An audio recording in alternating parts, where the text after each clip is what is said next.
کام یاد رکھو، کوئی بھی کام اگر وہ جائز ہے، گمراہی کیسے پھیلتی ہے؟ دین کے نام پر گمراہیاں کیسے پھیلتی ہے؟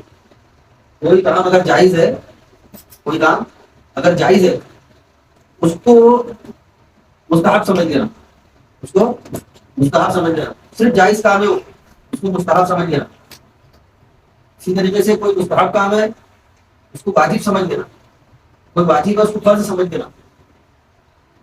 تو دین کا جو جس رکن کا جو درجہ ہے، وہ درجے سے جب تم اس چیز کو ہٹاؤ گے، وہ درجے سے ہٹا کر اس کے بارے میں دماغ رکھوں گا، اس کے بارے میں بات پھیلاؤ گے، اس سے گمراہی پھیلے گی۔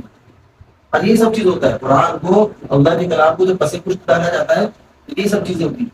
تو دین کے نام پر جو بہت ساری چیزیں معاشرے کے اندر پھیلتی جاتی ہیں، جیسے کہ آج کل پھیلی ہوئی ہے معاشرے کے اندر۔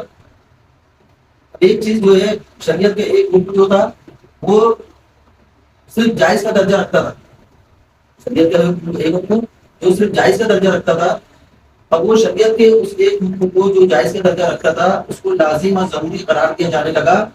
اب وہ عوام الناس کے اندر اتنا اتنا پھیل چکا ہے کہ عوام الناس اس کو لازم اور ضروری سمجھتی ہے۔